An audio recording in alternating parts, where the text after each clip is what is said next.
Hi to everyone who are watching this video tutorial. Climate chapter से related मेरे पास पिछले कई महीनों से, अगर मैं कहूँ तो 1.5-2 साल से मेरे पास ये रिक्वेस्ट आ रही थी कि सर क्लाइमेट चैप्टर ठीक से समझ में नहीं आता और इस पर आप ट्यूटोरियल बनाइए बनाइए। और कमेंट्स में पिछले कुछ दिनों से भी कुछ लोग मुझसे कह रहे थे, मैंने प्रॉमिस भी किया था बट मैं थोड़ा सा शुरू नहीं कर पाया किसी वजह से। तो मुझे ये कहा जाने लगा सर आपने प्रॉमिस तोड़ दिया। नहीं, ऐसा नहीं है।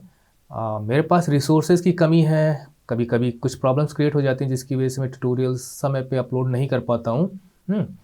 तो उनके लिए जिनसे मैंने प्रॉमिस किया था सॉरी कि मैं थोड़ा देर से शुरू कर रहा हूँ, बट ये चैप्टर मैं यहाँ इस ट्यूटोरियल से शुरू कर रहा हूँ। और मुझे उम्मीद है कि अगर आप कमेंट बॉक्स में अपनी क्वेरी लिखते भी रहेंगे तो मुझे पता चलता रहेगा कि कहाँ पे आपको कहाँ क्या प्रॉब्लम हो रही है इस चैप्टर को समझने में।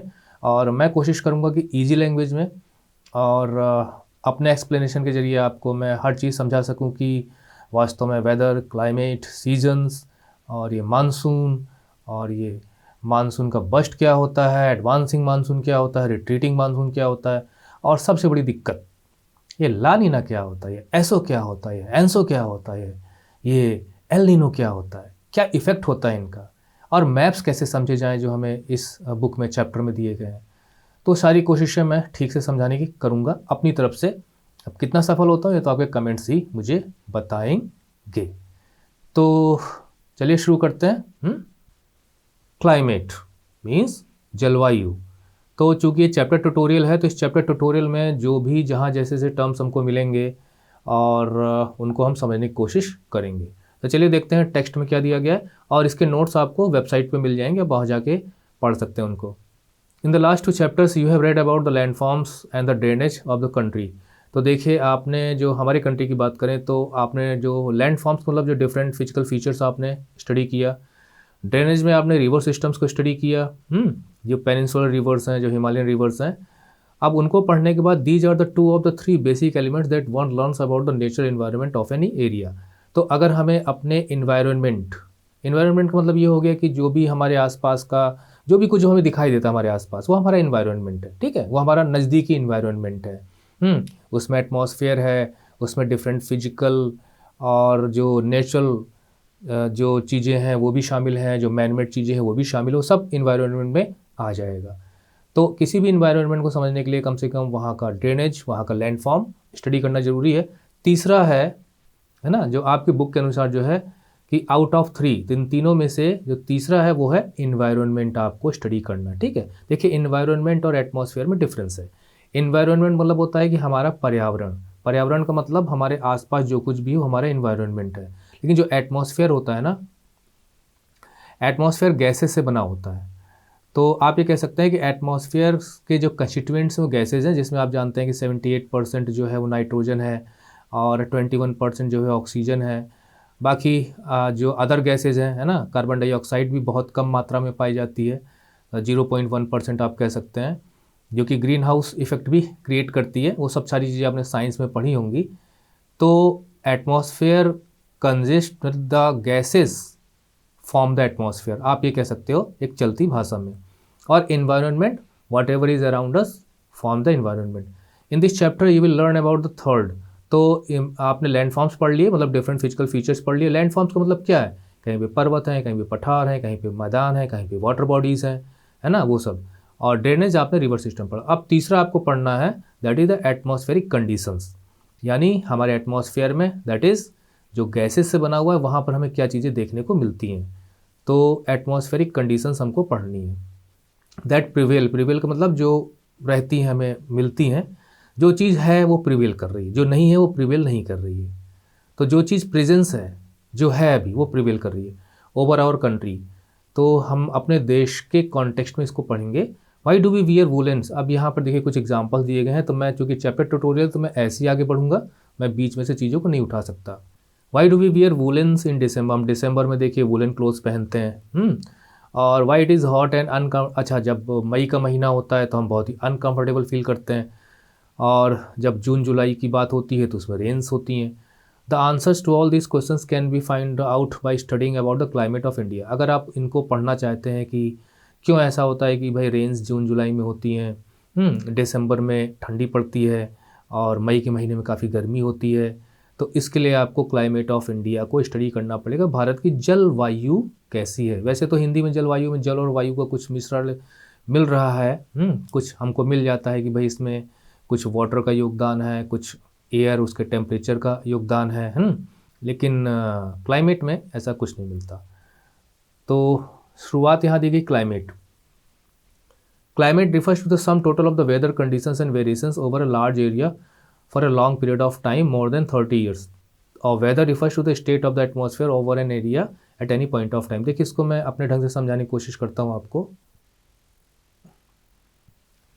कि जो वेदर है ना वो मेन है, इसी वेदर से क्लाइमेट हमको स्टडी करना, मतलब क्लाइमेट का भी कंस्टिट्यूएंट वेदर होता है और इसी से सीजन्स भी। तो वेदर इज़ मेन, ठीक है। It is present in climate also, it is present in seasons also. बस फ़र्क इतना है कि वेदर जो है वो minute to minute, hour to hour, या आप कह सकते हो डे टू डे। मतलब जैसे एक आदमी है, तो आदमी का जो मूड है वो चेंज होता रहता है ना, लेकिन उसका जो नेचर है, जो उसका स्वभाव है वो नहीं चेंज होता।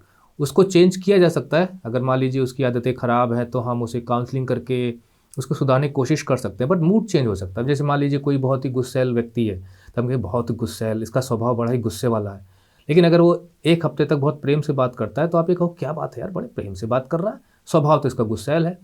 तो मूड, और अगर कोई व्यक्ति बहुत ही शांत स्वभाव का है और मान लीजिए एक हफ्ते से बराबर गुस्सा करे तो आपको क्या बात है यार, ये गुस्सा कर रहा है, ये तो बड़ी शांत स्वभाव का है।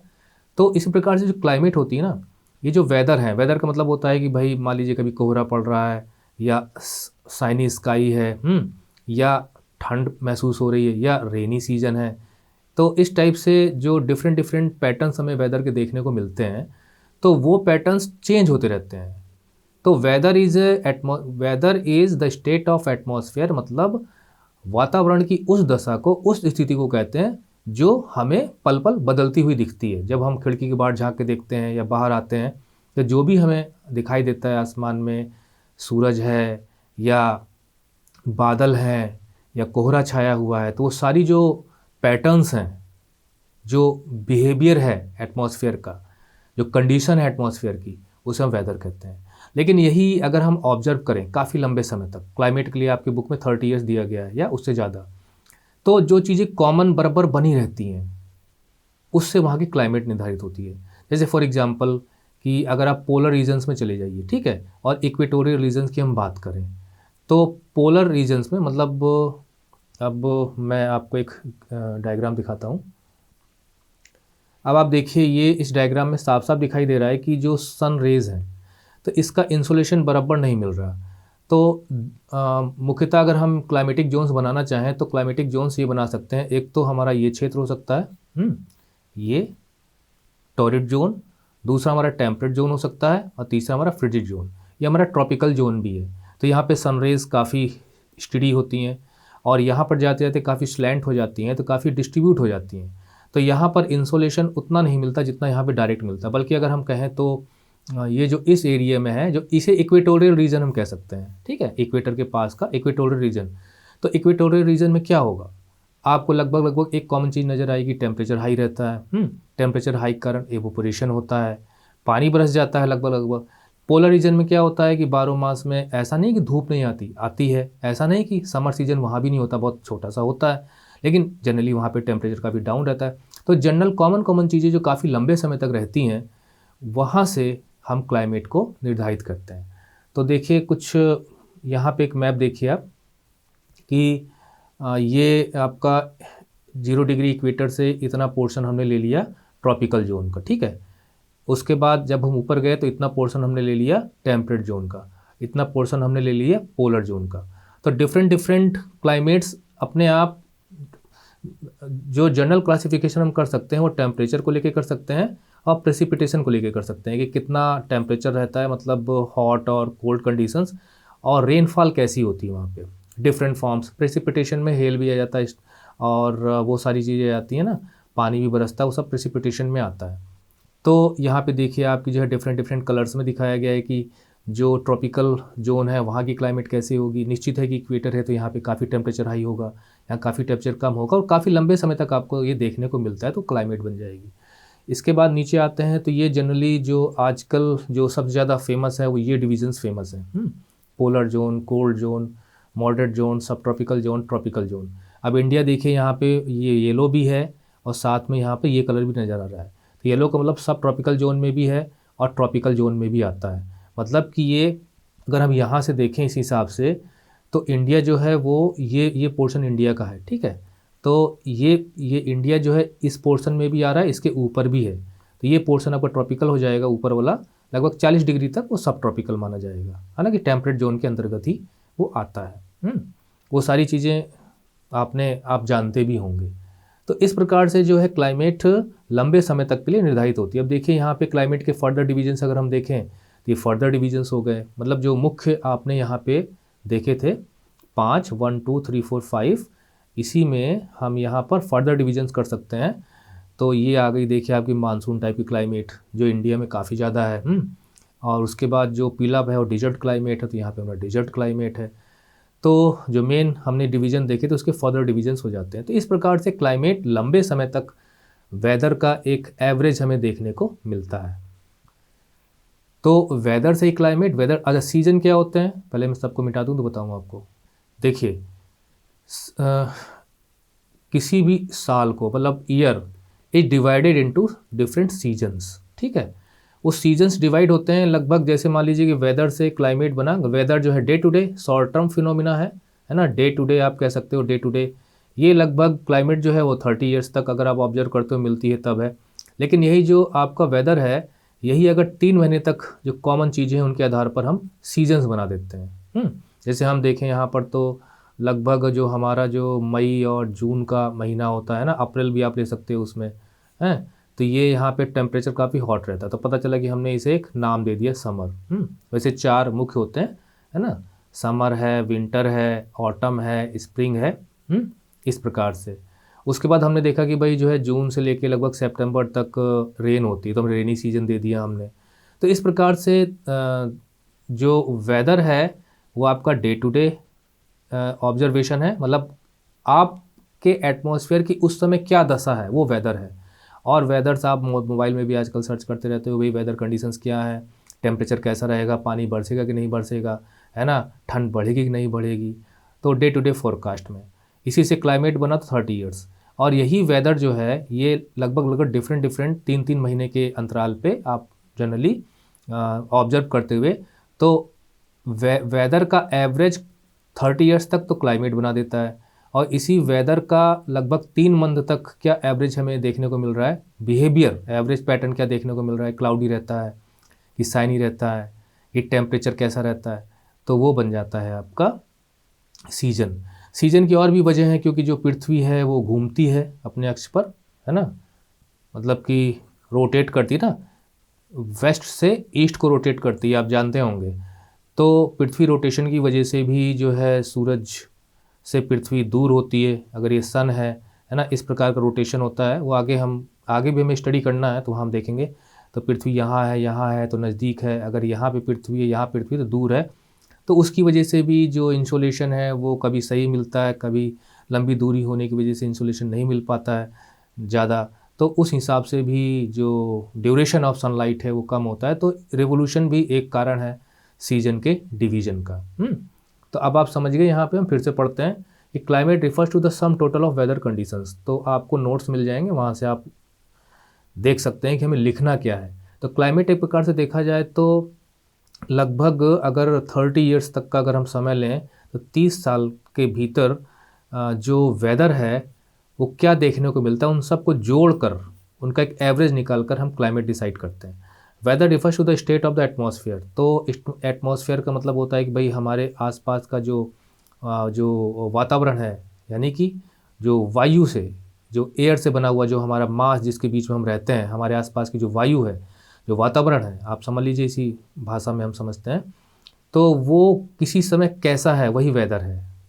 That is weather is the condition of the atmosphere, state of the atmosphere, behaviour of the atmosphere, how the atmosphere appears at any point of time, किसी भी समय, वो है वेदर।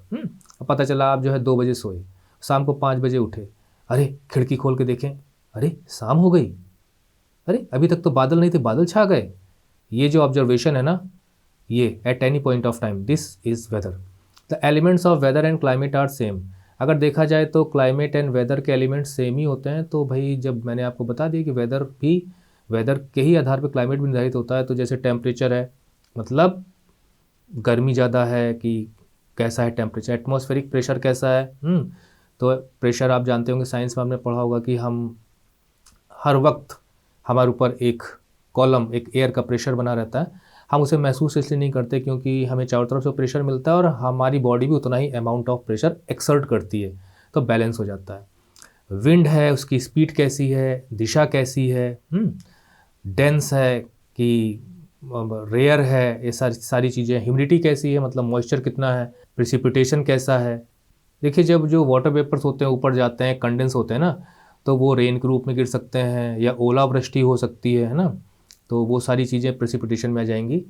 तो ये सारी की सारी चीज़ें जो कि वेदर की हैं तो क्लाइमेट की भी हैं। हालांकि क्लाइमेट को और भी चीज़ें प्रभावित करती हैं जो आगे चल के हम क्लाइमेटिक फैक्टर्स में स्टडी करेंगे। You may have observe that the weather conditions fluctuate. Fluctuate का मतलब होता है कि ज़्यादा कम होना, है ना। बिजली जल रही है, बल्ब जल रही है और अचानक वो फ्लक्चुएट करता है तो टिमटिमाना शुरू होता है, कम धीमे होना, जैसे फ्लक्चुएशन मतलब एक जगह स्थिर ना रहना। तो कम ज़्यादा होना, चाहे वो किसी भी अमाउंट में हो, मूवमेंट, तो फ्लक्चुएट। तो हमने देखा कि जो वेदर कंडीशंस होती हैं वो एक जैसी नहीं रहती। Very often every with in a day, कभी कभी तो एक दिन में कई बार चेंज होती हैं। अब देखिए आप रेनी सीजन में क्या होता है, बादल है, सन है, बूंदाबांदी है, फिर मौसम क्लियर है, this is weather. But there is some common pattern over a few weeks. लेकिन कुछ महीने और कुछ हफ्तों और कुछ महीने तक हमें एक पैटर्न देखने को मिलता है। कैसा पैटर्न देखने को मिलता है? इस प्रकार का पैटर्न देखने को मिलता है कि भाई दिन तो ठंडे होते हैं, डेज आर कूल, या दिन गर्म होते हैं, मतलब कुछ महीनों, कुछ हफ्तों तक। अब जैसे उदाहरण के लिए मान लीजिए आप कोल्ड सीजन में ही हैं, तो कोल्ड सीजन में क्या दिन में आपको धूप लगेगी तो क्या आपको गर्मी महसूस नहीं होगी? टेम्परेचर तो तब भी रहेगा। लेकिन अब दिसंबर की जो साइनी डे होगा और जो मई का जो साइनी डे होगा, मतलब सूरज यहाँ भी निकल रहा है, सूरज यहाँ भी निकल रहा है, तो दोनों के टेम्परेचर में काफ़ी अंतर होगा। तो इस प्रकार से हमें फील होता है विंडी और कामी है, मतलब हवाएं ज़्यादा चल रही हैं कि एकदम शांत है ना। कभी कभी हम कहते हैं एक पत्ता भी नहीं हिल रहा, और कभी कभी कहते हैं यार तूफान आ रहा है। क्लाउडी है, मतलब बादल छाए हुए हैं या ब्राइट सनशाइन देखने को मिल रही है। वेट है या ड्राई है, वेट का मतलब होता है कि मॉइस्चर ज़्यादा है ना। देखिए अब देखिए बरसात के मौसम में ह्यूमिडिटी लगभग 100% रहती है। तो हमें तुरंत थोड़ा सा भी अगर धूप में हम जाएं, गर्मी महसूस हो तो तुरंत पसीना आना स्टार्ट हो जाता है। On the basis of generalised monthly atmosphere, तो एक जर्नल जो पैटर्न देखने को मिलता है 1-2 महीने का, है ना, 3 महीने का एटमॉस्फेरिक कंडीशंस का, तो उनके आधार पर the year is divided into seasons, winter, summer, rainy. हमारे इंडियन कॉन्टेक्स्ट में तो यही हो सकता है, विंटर, समर और रेनी। बाकी हम देखेंगे बुक में क्या लिखा गया है। तो अब आपको क्लियर हो गया, क्या क्लियर हो गया कि वेदर जो है वो एटमॉस्फेरिक कंडीशन की दशा एट पॉइंट ऑफ टाइम क्या है। वेदर से ही क्लाइमेट बनता है। इन्हीं वेदर के जो कॉमन एलिमेंट्स होते हैं जो बराबर बने रहते हैं, लगभग 30 ईयर्स तक क्लाइमेट बनता है। इन्हीं वेदर का अगर कुछ वीक्स तक, जैसे बुक में लिखा है, कुछ वीक्स और महीनों तक कोई कॉमन पैटर्न हमें देखने को मिलता है तो उसे हम सीजन्स बना देते हैं, है ना। जैसे हमारे यहाँ जो है विंटर का सीजन है, तो विंटर में क्या चीज़ें कॉमन हमें देखने को मिलती हैं कि भाई टेम्परेचर लो रहेगा, ठीक है। तो जिन महीनों में लो रहेगा उन पूरे महीनों को इकट्ठा करके एक सीजन दे देंगे। फिर टेम्परेचर आपको समझ लीजिए कि हाई है और आपको वूलन क्लोथ्स नहीं पहनने पड़ रहे हैं। देखिए विंटर में वूलन क्लोथ्स हम पहनते हैं, तो जिन जिन हफ्तों में, जिन जिन महीनों तक अगर कहीं रहता है वो, तो हम उसको समर दे देंगे। अब देखिए विंटर में भी आपको रेन मिल सकती है, समर में भी आपको रेन मिल सकती है, लेकिन हम उसे रेनी सीजन नहीं कहेंगे क्योंकि वो छुट्टा कभी कभी। लेकिन अब पता चला कि जो है जून से लेकर सितंबर तक आपको अक्सर पानी देखने को मिल रहा है, तो अब हम उसे विंटर और समर नहीं कहेंगे। अब आप वूलन क्लोथ्स भी नहीं पहन रहे हो, लेकिन अब उसे हम समर सीजन की बजाय रेनी सीजन कहेंगे, because for 3 to 4 months the atmospheric conditions are like that कि it rains, precipitates, ठीक है। ह्यूमिडिटी भी काफ़ी ज़्यादा रहती है। तो इस प्रकार से आपके वेदर से ही क्लाइमेट और वेदर से ही सीजन, और सीजन की और भी चीज़ें मैंने आपको बताई कि किस प्रकार से ईयर का डिवीजन सीजन्स में होता है। और अगर आपको देखिए मान लीजिए क्वेश्चन आ गया और आपको लिखना है, तो भाई उसके लिए तो आपके पास नोट्स होने चाहिए, वो हमने प्रोवाइड किए हुए हैं और इंटरनेट पे तमाम पड़े हुए हैं, आप जाके देख सकते हैं। The world is divided into a number of climatic regions, पूरी दुनिया जो है कुछ क्लाइमेटिक रीजन्स में डिवाइडेड है। Do you know what type of climate India has other Indian climate? क्या नाम देंगे? अगर आपसे कोई पूछे कि भारत की जलवायु कैसी है, what type of climate India has. हाँ, एक चीज़ और, जैसे वेदर है ना, तो वेदर की जो स्टडी होती है वो मीटरोलॉजी कहलाती है आपकी, ठीक है। और जो क्लाइमेट होती है उसे क्लाइमेटोलॉजी कहते हैं, ठीक। ये सारी चीज़ें आपको difference between weather and climate में पढ़ने को मिलेंगी। मैं उन्हें स्क्रीन पे इसलिए नहीं दिखा रहा क्योंकि वेबसाइट पे आप जाइए, थोड़ी सी मेहनत करिए। The world is divided into number of climatic region, do you know what type of climate India has and why it is so. तो भारत की क्लाइमेट कैसी है और क्यों है, मस्ट साइंटिफिक रीजन यही स्टडी यही होती है कि आपको कारण ढूंढना चाहिए। Do you know what type of climate India and why it is so we will learn about it in this chapter. इस चैप्टर में पढ़ेंगे सारी चीज़ें। यहाँ मानसून का मीनिंग दिया गया है कि the world monsoon is drive from the Arabic world. पहली बात तो ये है कि अरेबिक वर्ल्ड से यानी मौसम से इसे ड्राइव किया गया, मतलब वहाँ से लिया गया है, वहाँ से बना है। ओरिजिनली ये मानसून नहीं था, यहाँ से ड्राइव किया गया। और जिसका मतलब होता है सीजन, मतलब मौसम का मतलब होता है सीजन। और हम कहते भी हैं कैसा मौसम है, तो मौसम, monsoon refers to the seasonal reversal in the wind direction during a year. देखिए, आपसे कोई मानसून पूछे तो आप ये कह सकते हैं कि मानसून जनरली सीजनल, हालांकि यहाँ लिखा ही गया seasonal reversal in the wind direction during a year. अब इसमें होता क्या है कि जो हवाएं हैं, आप कह सकते हो कि monsoon is a wind system that changes its direction seasonally, मतलब कुछ महीने एक डायरेक्शन में, फिर कुछ महीने दूसरे डायरेक्शन में। तो वो विंड सिस्टम है और उस प्रकार की पवनों को हम मानसून विंड्स कह सकते हैं। तब जैसे इंडिया है, एक नीचे मैप दिया है, मैं नीचे समझा देता हूँ आपको। अब जैसे यहाँ पे देखिए 2 मैप दिए गए हैं, तो ये इंडिया है। कुछ महीने जो मानसून विंड्स होती हैं वो इधर से बहती हैं, ठीक है, मतलब साउथ से ईस्ट की तरफ जाती हैं, ओके। और इधर तो थोड़ा इस तरफ से दिखाया गया है, मैंने थोड़ा सा गलत मैप ले लिया, मैं इसको मिटा देता हूँ। देखिए इधर देखिए आप, ये आपकी मंथ ऑफ जून की कंडीशन है। एटमॉस्फेरिक कंडीशन किस प्रकार से यहाँ पर जो हवाएं हैं वो साउथ से चल रही हैं, मतलब ये साउथ हो गया, ठीक है, और ये ईस्ट है। तो ये इस प्रकार से ऐसे ऐसे मूव करती हैं, ये साउथ वेस्ट मानसून हम इसको कहते हैं। लेकिन ये मूवमेंट होता है इनका हवाओं का, ये लगभग आप समझ लीजिए अप्रैल से लेके और सितंबर तक, या आप कह सकते हो अक्टूबर से लेके, मतलब कोई ऐसा हार्ड एंड फास्ट रूल नहीं है, हम मैं इसे अक्टूबर तक कह सकते हैं, ठीक है। उसके बाद यही हवाएं जो हैं चेंज हो जाती हैं। अब ये हवाएं यहाँ से, मतलब नॉर्थ हो गया, ठीक है, और नॉर्थ से फिर ये इस तरफ को बहती हैं, नॉर्थ ईस्ट की तरफ से। तो यही हवाएं ऐसी गई और फिर ऐसे आ रही हैं। और ये आप अक्टूबर माह हमने, तो अक्टूबर से आपके, तो अक्टूबर से लेके लगभग अप्रैल तक, यानी एक तो आप इनको ऐसे कह सकते हो कि भाई ये जो है मई से लेके सितंबर तक एक दिशा में, और अक्टूबर से लेके अप्रैल तक एक दिशा में, मतलब इसे आप कह सकते हो साउथ ईस्ट, इसको आप कह सकते हो नॉर्थ ईस्ट। तो ये रिवर्सल होता है इनका, इसलिए इनको मानसून विंड्स कहा जाता है। और ये रेन लेके आती हैं, हमारे यहाँ साउथ वेस्ट मानसून फेमस है, वो सब हम सब कुछ इसमें पढ़ेंगे। इसके बाद है कि the climate of India is described as the monsoon type. तो भारत की क्लाइमेट मानसून टाइप है, दैट इज़ मानसून विंड्स जो है हमारे इंडिया के क्लाइमेट को प्रभावित करती हैं। और उसका कारण भी है, मतलब आप वैसे तो विंटर हम कह सकते हैं सीजन होता है और समर सीजन भी होता है, बट मानसून में जो रेन होती है उस पर हमारी इकोनॉमी काफ़ी डिपेंड करती है। भारत एक एग्रीकल्चरल कंपनी है, सॉरी, भारत एक एग्रीकल्चरल कंट्री है, तो काफ़ी कुछ मानसून पे डिपेंड करता है, ठीक है। तो मानसून हमारे क्लाइमेट को काफ़ी ज़्यादा निर्धारित करता है। अब देखिए, मतलब जून में आता है लगभग, है ना, मई जून में, और इधर ये अक्टूबर को फिर उसे रिट्रीट होना शुरू होता है। तो फिर उसके बाद वो ठंडियों में तमिलनाडु वगैरह में, आंध्र प्रदेश में पानी बरसाता है, तो मतलब प्रभावित तो करते ही ना, पूरे साल लगभग प्रभावित करता है। In Asia this type of climate is found mainly in the south and south east. तो ये साउथ और साउथ ईस्ट, तो इसको देखिए, ये है आपका मैप में हम देखें तो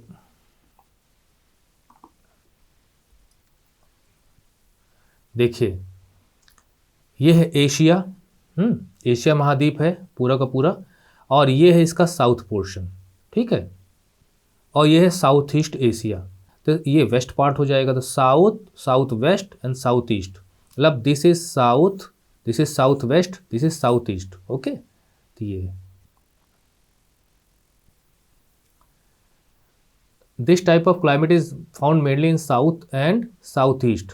ठीक है, despite an overall unity in the general pattern, तो जो जनरल पैटर्न हमें देखने को मिलता है इंडिया में, उसमें यूनिटी देखने को मिलती है। There are perceptible reasons, regional variation, perceptible मतलब जो क्लियर नज़र आए, क्लियर समझ में आए, क्लियर दिखाई दें, मतलब उनको मतलब अलग से ही नज़र आते हो, मतलब उनमें कॉन्ट्रास्ट काफ़ी ज़्यादा देखने को मिलता है।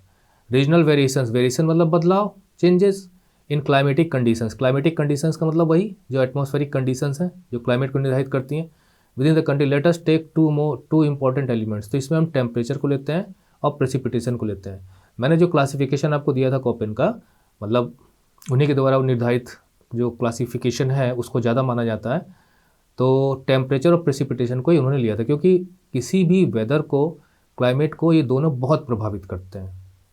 ठीक है, टेम्परेचर एंड प्रेसिपिटेशन, या आप कह सकते हो temperature and distribution of rainfall. Temperature insolation पे डिपेंड करता है, रेडिएशन कितना मिल रहा है, सोलर रेडिएशन, और प्रेसिपिटेशन इस पर डिपेंड करता है कि वाटर बॉडीज नज़दीक है कि नहीं, कॉन्टिनेंटल है, मतलब काफ़ी चीज़ें हैं जो आगे हम पढ़ेंगे इसी चैप्टर में। द टेम्परेचर और precipitation, these are very important two elements, जिसका यहाँ जिक्र किया गया। एग्जामिन हाउ दे वेरी, तो हम यहाँ पे एग्जाम्पल लेने चल रहे हैं टेम्परेचर प्रेसिपिटेशन का, और देखेंगे कि किस प्रकार से वो बदलते हुए नज़र आते हैं place to place, season to season, अलग सीजन में अलग, अलग सीजन में अलग, एक जगह अलग, एक जगह अलग।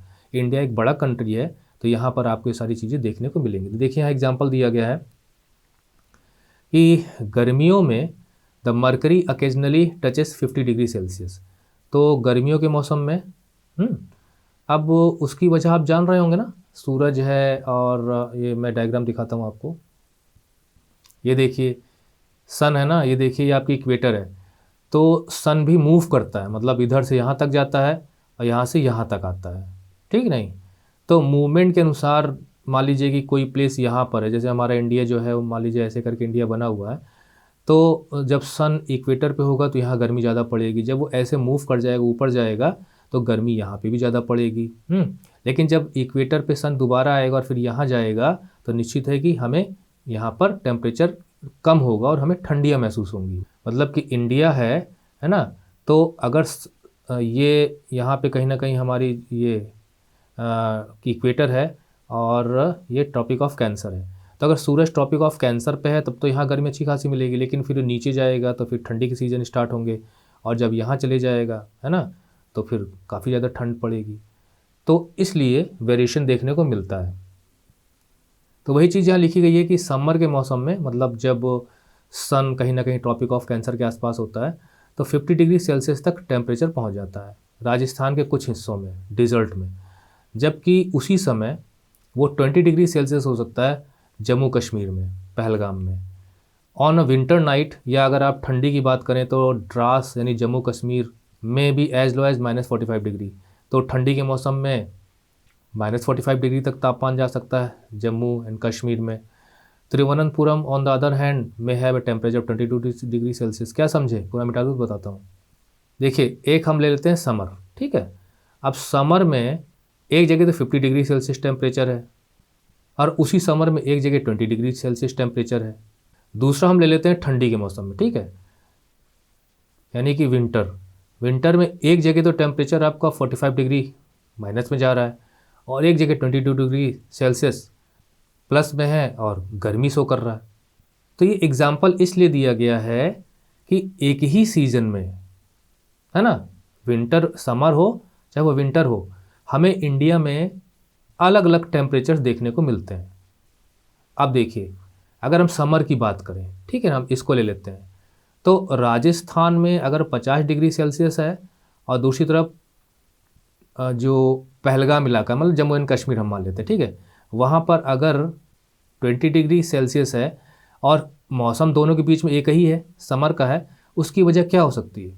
उसकी वजह ये हो सकती है कि Jammu and Kashmir different latitude पे है, क्योंकि आपको पता होगा कि जो डिफरेंट लैटिट्यूड्स होती हैं, तो हायर लैटिट्यूड्स में मतलब जितने जितना हम पोल के नज़दीक पहुँचते चले जाते हैं, ना, ट्रॉपिकल से टेम्परेट जोन में पहुंचते हैं, टेम्परेट से फिर हम पोलर जोन में पहुंचते हैं। तो हायर लैटिट्यूड्स पर इंसोलेशन कम मिलता है। देखिए ये इक्वेटर है, ठीक है, एक लैटिट्यूड है, ऐसी आपको लैटिट्यूड्स मिलेंगी जिसमें से कुछ जो इंपॉर्टेंट है वो यहाँ पे शो की गई हैं। तो जैसे जैसे हम डिफरेंट डिफरेंट लैटिट्यूड्स पे ऊपर चलते चले जाते हैं, हम उतना ही पोल के नज़दीक पहुँचना शुरू हो जाते हैं, और टेम्परेचर सन की जो रेज होती हैं तिरछी होनी शुरू हो जाती हैं, मतलब स्लैंट होने लगती हैं, मतलब फोकस्ड एनर्जी नहीं मिलती, तो उसकी वजह से टेम्परेचर डाउन होना शुरू हो जाता है। ठीक है, तो ये इफ़ेक्ट है जो यहाँ पे डिफरेंस दिखाया गया है। यहाँ पे राजस्थान में इतना है, इसमें इतना है। अगर हम मैप देखें यहाँ पे तो देखिए राजस्थान यहाँ पे आपको मिलेगा, और जम्मू एंड कश्मीर आपको यहाँ मिलेगा जाके। तो ये अलग लैटिट्यूड पे है, ये अलग लैटिट्यूड पे है ना। तो डिफरेंट लैटिट्यूडनल डिफरेंस के कारण यहाँ पे टेम्परेचर में हमको अंतर देखने को मिल रहा है। दूसरा जो एग्जांपल यहाँ दिया गया है वो है, तो यहाँ तो आप समझ गए ना, राजस्थान में हाई टेम्परेचर देखिए डिफरेंट लैटिट्यूड्स पे है, मतलब इक्वेटर के नज़दीक ज़्यादा ये है, ये इक्वेटर से दूर है। कि ठंडी के मौसम में मान लीजिए अब हम विंटर का एग्जांपल लेते हैं, विंटर का ही मौसम है, और विंटर के मौसम में द्रास में जो कि जम्मू एंड कश्मीर में है, वहाँ का टेम्परेचर है -45 डिग्री सेल्सियस, ठीक है। और विंटर में ही जो त्रिवनंतपुरम है, ठीक है, वहाँ पे है 22 डिग्री सेल्सियस। अब बताइए, सीज़न एक है लेकिन टेम्परेचर में वेरिएशन देखने को मिल रहा है, क्योंकि यहाँ जो एग्जांपल दिया गया वो यही दिया गया है कि एक ओवरऑल यूनिटी होते हुए भी, मतलब क्या है, मानसून टाइप की क्लाइमेट है, इसकी यूनिटी हमें पूरे भारत में देखने को मिलती है। मानसून से ही वर्षा जम्मू कश्मीर में भी हो जाती है, मानसून से ही वर्षा तिरुवनंतपुरम में भी होती है, मतलब यूनिटी है, लेकिन उसके बावजूद भी हमें वेरिएशंस देखने पड़ते हैं, रीजनल वेरिएशंस हमें देखने को मिलते हैं। ठीक है, ये इसके एग्जांपल्स हैं। तो एक समर का एग्जांपल हो गया, विंटर के एग्जांपल में दिया गया है कि जम्मू एंड कश्मीर में जो द्रास सेक्टर है वहाँ पर 45 डिग्री सेल्सियस हमको टेम्परेचर द्रास में देखने को मिलता है, मतलब -45, बहुत नीचे, बहुत ठंड। और उसी विंटर में, अरे आप यहाँ क्या, आप क्या, मान लीजिए हम जहाँ रहते हैं, जैसे मैं उत्तर प्रदेश में रहता हूँ, -45 डिग्री किया, माइनस में टेम्परेचर कभी पहुँचता ही नहीं है ना। विंटर का सीजन वहाँ पे भी है, जम्मू कश्मीर में भी है, हमारे यहाँ भी। एनीवे, यहाँ जो एग्जांपल दिया गया वो तिरुवनंतपुरम का दिया गया, तो 20 डिग्री सेल्सियस। अब देखिए मैप में, अगली बार मैं मैप इंडिया का एक लेके रखूँगा आपके लिए समझाने के लिए। अब देखिए जम्मू एंड कश्मीर यहाँ पर होगा, ठीक है, ये, और ये है आपकी इक्वेटर, ठीक। तो इक्वेटर के जो नज़दीक वाले इलाके होते हैं वहाँ पे गर्मी होगी, जैसे जैसे हम दूर जाएंगे वैसे ठंडी बढ़ेगी। तो ये अलग लैटिट्यूड पे है। तिरुवनंतपुरम यहाँ पे है लास्ट में एकदम।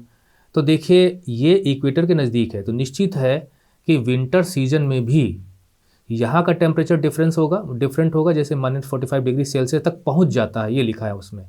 और इसी सीजन में यहाँ पर इक्वेटर के नज़दीक होने के कारण, प्लस यहाँ पे वाटर बॉडीज़ हैं, है ना, वाटर बॉडीज़ का असर पड़ता है। वो हम आगे जो क्लाइमेटिक फैक्टर्स हैं डिफरेंट, वो हम स्टडी करेंगे, तो हम देखेंगे कि किस प्रकार से जो नियरनेस टू सी है, मतलब distance from the sea, affect the climate. तो जिसकी वजह से यहाँ पे माइल्ड टेम्परेचर रहता है, और ठंडी के मौसम में भी यहाँ पर गर्मी जैसा एटमॉस्फेयर बना रहता है। अब जिनके पेरेंट्स, जैसे मान लीजिए आप रहते हैं थोड़ा सा बिहार में, उत्तर प्रदेश में, पंजाब हरियाणा में, और कभी आपको जाने का मौका मिला हो उसी सीज़न में, मान लीजिए आप दिसंबर में पंजाब में है, हरियाणा में, उत्तर प्रदेश में है, बिहार में, और उसी समय आपको तमिलनाडु जाना पड़ गया, आंध्र प्रदेश जाना पड़ गया, तो आप देखेंगे कि यहाँ से आप शॉल वगैरह और स्वेटर वगैरह लेके जाएंगे, और यहाँ जा कहेंगे अरे पहनने की ज़रूरत ही नहीं है, यहाँ तो गर्मी महसूस हो रही है, just because of different latitudinal locations, है ना। ये फिजिकल फीचर्स ऑफ इंडिया में मैंने आपको शायद बताया होगा। और दूसरी वह है कि भाई ये जो कॉन्टिनेंटल इलाका है, ये यहाँ पे वाटर बॉडीज़ हैं, वो सारी चीज़ें हम देखेंगे बाद में, ठीक। तो ये एग्जांपल आपको क्लियर हुआ। In certain places there is a wide difference between day and night. तो डे एंड नाइट के टेम्परेचर में कई जगह हमें बहुत ज़्यादा डिफरेंस देखने को मिलता है।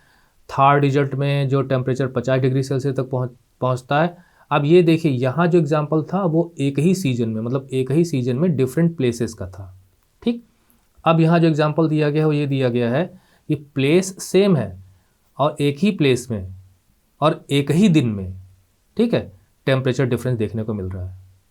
ठीक, मान लीजिए कि मंडे है, ठीक, अब प्लेस है आपकी ये आपका थार डिजर्ट, मतलब यहाँ पे प्लेस मतलब रीजन दिया गया थार डिजर्ट। मंडे को ही पता चला कि दिन में तापमान दिन में डिफरेंस है और रात में जो नाइट का टेम्परेचर है वो काफ़ी ज़्यादा डिफरेंस दोनों में देखने को मिल रहा है। Thar desert the day temperature, तो दिन में तो 50 डिग्री सेल्सियस तक पहुँच सकता है, और रात को 15 डिग्री सेल्सियस तक गिर सकता है। मतलब इतना वेरिएशन तो आपको देखने को नहीं मिलेगा। समर सीजन में ऐसा थोड़ी हो सकता है कि दिन में पता चला कि टेम्परेचर जो है वो 45 डिग्री सेल्सियस है और रात को जाके वो 12 या 15 डिग्री सेल्सियस हो जाए, ऐसा नहीं देखने को मिलता जनरली। तो यहाँ बताया गया है कि मान लीजिए मई वई के महीने में कहीं इतना टेम्परेचर पहुँचता है, कभी कभी रिकॉर्ड हो जाता है इतना हाई, तो 50 डिग्री सेल्सियस और 15 डिग्री सेल्सियस एक ही दिन में, इतना वेरिएशन एक ही प्लेस में एक ही दिन में देखने को मिलता है, ऐसा भी इंडिया में है।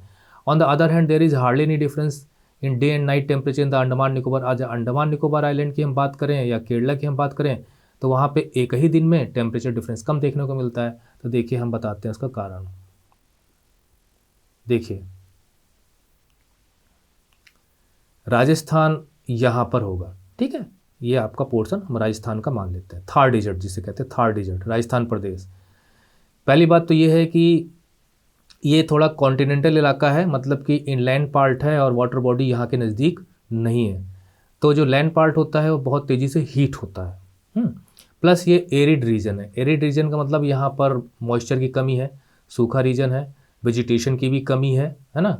तो एरिड रीजन होने की वजह से यहाँ जो एयर होती है वो काफ़ी सूखी होती है, उसके अंदर मॉइस्चर कंटेंट ना के बराबर होता है। ऐसी हवाएं काफ़ी ठंडी होती हैं, और जहाँ पे जो एरिड रीजन होगा वहाँ पे ठंडी हवाएं होंगी तो वहाँ पे एवोपोरेशन वगैरह नहीं हो पाता है, तो जिसकी वजह से जो ये पार्ट काफ़ी ज़्यादा गर्म हो जाता है।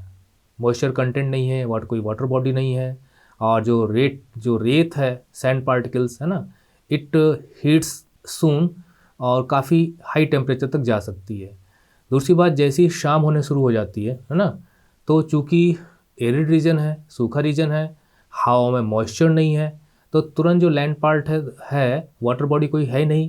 क्योंकि देखिए एक होती कॉन्टिनेंटल क्लाइमेट होती है कि जो ज़मीनी हिस्सा होता है काफ़ी इंटीरियर में, वाटर बॉडी नज़दीक नहीं है, तो वो चीज़ लैंड पार्ट जल्दी गर्म भी होता है, हीट भी होता है और जल्दी कूल डाउन भी हो जाता है, दोनों चीज़ें।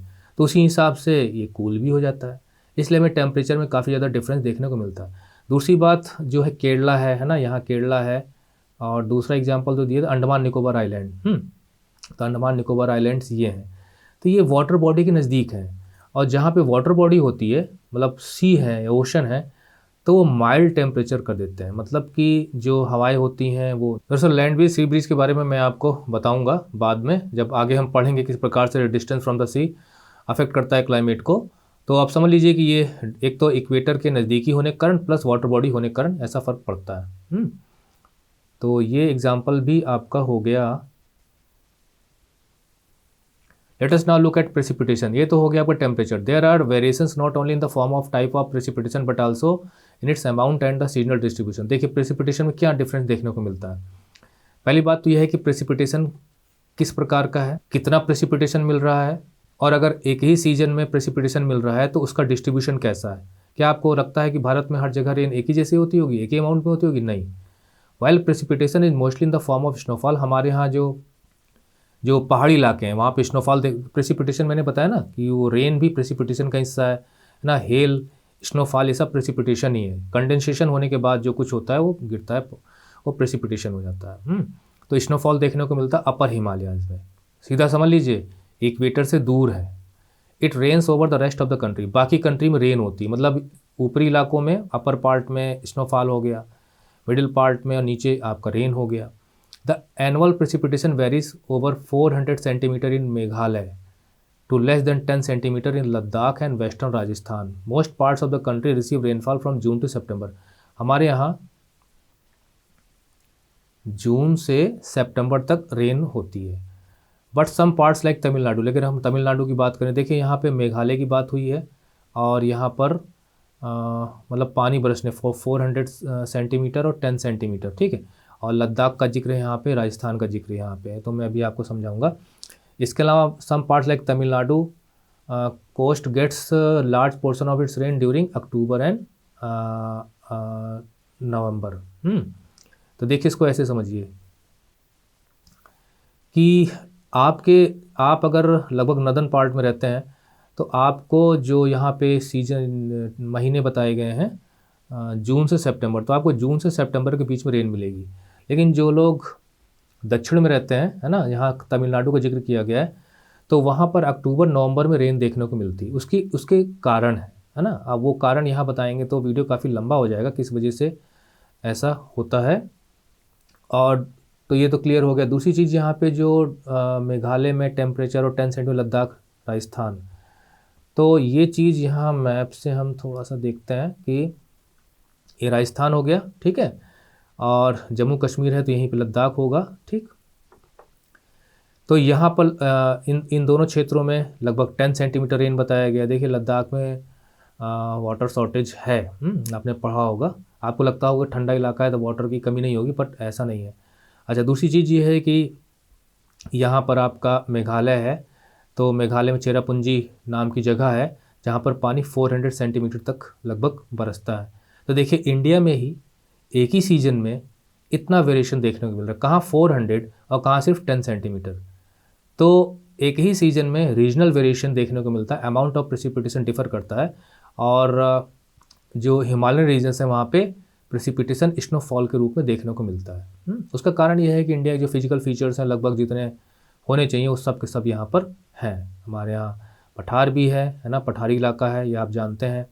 हमारे यहाँ जो रेगिस्तानी इलाका भी है, जैसे डिजर्ट इलाका है ना, और हमारे यहाँ जो पर्वतीय इलाका भी है ना, हमारे यहाँ तटीय रेखा भी है, पेनिनसुलर पार्ट है, हमारे यहाँ द्वीप भी हैं।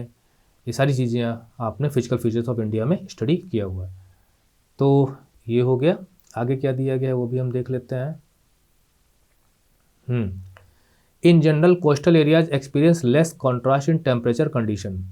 तो ये तो मैं ऑलरेडी बता चुका हूँ कि जो कोस्टल एरिया है, जो कि कोस्टल एरिया का मतलब ये है कि जो समुद्र के किनारे का एरिया है, तो उसे टेम्परेचर में वेरिएशन कम देखने को मिलता है। मतलब इतना नहीं है कि एक जगह 10 है तो एक जगह जैसे 15 और एक जगह 50 हमें राजस्थान में देखने को मिला था। तो कोस्टल एरियाज में कम होता है। उसकी वजह यह है कि वो डिस्टेंस फ्रॉम द सी की वजह है। Seasonal contrast are more in the interior of the country, बल्कि कंट्री का इंटीरियर पार्ट है। दरअसल जो लैंड पार्ट है which is away from the water bodies, तो यहाँ पर आपको टेम्परेचर में डिफरेंस ज़्यादा देखने को मिलेगा, कॉन्ट्रास्ट ज़्यादा देखने को मिलेगा। That is interior of India. और जो कोस्टल एरियाज है दैट इज़ ऊँचा नियर द सी, तो वहाँ पर जब हम आगे बताएंगे आपको जब पढ़ेंगे कि माइल्ड टेम्परेचर देखने को मिलते हैं, कॉन्ट्रास्ट कम देखने को मिलता है। There is decrease in rainfall generally from east to west in the northern plains. Northern plains की अगर हम बात करें तो जब ईस्ट से वेस्ट की तरफ जाते हैं तो पानी यानी जो प्रेसिपिटेशन होता है, जो रेनफॉल होती है, उसके डिस्ट्रीब्यूशन में, उसके अमाउंट में कमी देखने को मिलती है। वो चीज़ शायद हम आगे पढ़ेंगे। These variations have given rise to the variety of lifes. और इतने वेरिएशंस हैं, इसकी वजह से डिफरेंट हमें लाइफ्स देखने को मिलती है। मतलब आदमी जहाँ रह रहा है तो वहाँ से क्लाइमेट की वजह से उसकी जो लाइफ होती है, लाइफ स्टाइल होती है, वो प्रभावित होती है। ये कहने का मतलब ये है, मतलब द क्लाइमेट और जस्ट सीजनल वेरिएशंस, ये सब वहाँ के जीवन को प्रभावित करते हैं। उस प्रकार का, जैसे असम में आप जाएंगे तो वहाँ डिफरेंट आपको कल्चर देखने को मिलेगी, घर देखने को मिलेंगे क्लाइमेट की वजह से। अब दक्षिण में जाते हो तो वहाँ पे देखिए राइस की पैदावार ज़्यादा होती है। ओशन इलाका है तो मछलियाँ काफ़ी ज़्यादा मिलती हैं, तो उसी हिसाब से वहाँ की डिशेज़ होंगी, उसी हिसाब से वहाँ के लोग कपड़े पहनेंगे। तो ये चीज़ें जो वेरिएशंस हैं क्लाइमेट में या सीजनल वेरिएशन हमें देखने को मिलते हैं हमारे देश में, टेम्परेचर, प्रेसिपिटेशन, उसकी वजह से जीवन पर प्रभाव पड़ता है। In terms of the food, यानी क्या भोजन वो करते हैं, द क्लोथ्स के कपड़े वो पहनते हैं, किस प्रकार के घर बनाते हैं, है ना। अब मान लीजिए जहाँ, अब जैसे यहाँ एग्जाम्पल दिया कि उसी को हम देख लेते हैं। Why the houses in Rajasthan have thick walls and flat roofs. देखिए जो राजस्थान में घर बने होते हैं वो थिक का मतलब होता है कि मोटी दीवारें होती हैं। तो मोटी दीवारों का मतलब ये है कि गर्मी और ठंडी दोनों में इंसुलेशन का काम करती है। मतलब न ठंडी न गर्मी अंदर आसानी से प्रवेश नहीं करती, तो थोड़ा सा बचाव करती है। ठीक उसी प्रकार से जैसे आप मोटे कपड़े पहन लेते हो तो बाहर से ठंडी प्रवेश नहीं कर सकती। लेकिन इसी प्रकार से अगर दीवारें आप मोटी बनाते हो, खासकर कच्ची दीवारें बनाते हो, तो गर्मी भी आसानी से प्रवेश नहीं करेगी। और फ्लैट रूफ्स होती हैं। फ्लैट रूफ की वजह यह है कि वहाँ पे पानी काफ़ी कम बरसता है। जो फ्लैट रूफ होती हैं तो वहाँ पे पानी कलेक्ट हो सकता है, रेन हार्वेस्टिंग हो सकती है। और ये एक रीजन है। Why is it that the house in the Terai region and Goa Mangalore have sloping roofs. जैसे तराई रीजन है, ये तराई रीजन मैंने आपको फिजिकल फीचर्स ऑफ इंडिया में बताया था कि जो पर्वत होते हैं तो उनके नीचे का जो इलाका होता है जहाँ लोग बसते हैं वो तराई रीजन हो जाता है। गोवा है या मैंगलोर है, वहाँ पे स्लोपिंग रूफ देखने को मिलती है। उसका कारण ये है कि यहाँ पे पानी अच्छा खासा बरसता है, तो अगर वो फ्लैट रूफ बनाएंगे तो पानी काफ़ी इकट्ठा हो जाएगा और वो घरों के लिए नुकसानदायक होगा। और इस तरह के स्लोपिंग रूफ्स रहेंगी तो पानी बह जाएगा। Why house in Assam are built on stilts. मतलब ऐसे ऐसे खंबे लगा के ऊपर घर बनाया जाता है, मतलब ज़मीन है, ज़मीन से ऊपर खंबे लगा के और उसके ऊपर घर बनाया जाता है। उसका कारण यह है कि वहाँ फ्लड काफ़ी आती हैं, तो फ्लड आने की वजह से क्या है ना, अब ब्रह्मपुत्र नदी बहुत इंपॉर्टेंट नदी है, आपको पता ही है। फ्लड आने की वजह से क्या है कि पानी घरों में ना घुसे, तो इसकी वजह से लोग इस तरह से बनाते हैं। एक रीज़न, ये बहुत बड़ा रीज़न है। तो अब देखा आपने कि किस प्रकार से वहाँ की जो एटमॉस्फेरिक कंडीशंस होती हैं, जो सीजन्स हैं, रेन प्रिसिपिटेशन को देखते हुए किस प्रकार से डिफरेंट डिफरेंट घर हमें यहाँ पे एग्जाम्पल के रूप में बताए गए। तो ये असर पड़ता है। और जो यहाँ बताया गया है कि जैसे जैसे हम चलते हैं कहाँ कि जो रेनफॉल है वो कम होने लगती है ईस्ट टू वेस्ट। तो आपने देखा होगा कि जब हम आगे देखेंगे कि जो रेन है वो रेनफॉल का डिस्ट्रीब्यूशन इस प्रकार से है कि यहाँ पे पानी काफ़ी बरसता है। जब यहाँ से जो एयर मूव करती है यहाँ पे और यहाँ से भी एयर मूव करती है तो काफ़ी इसका जो मॉइस्चर कंटेंट कम हो जाता है, जिसकी वजह से जितना पानी यहाँ बरसता है उतना पानी यहाँ नहीं बरसता। जैसे से यहाँ पे मानसून मूव करता है तो प्रेसिपिटेशन की मात्रा कम होती चली जाती है। ठीक है, ये सारी चीज़ें। इसके बाद का जो टॉपिक है वो है हमारा, क्या है देखते हैं, क्लाइमेटिक कंट्रोल्स। तो ये अगला ट्यूटोरियल का हिस्सा होगा। ठीक है, अगर आपको कोई चीज़ ना समझ में आई हो तो आप कमेंट बॉक्स में ज़रूर लिख दीजिएगा। वेबसाइट विजिट कर लीजिएगा, वहाँ मैं नोट्स देता हूँ, उसको देख लीजिएगा। कोई क्वेश्चन माइंड में हो तो आप हमें टेलीग्राम ग्रुप में भी लिख सकते हैं। So okay, ending this tutorial here, tata bye bye.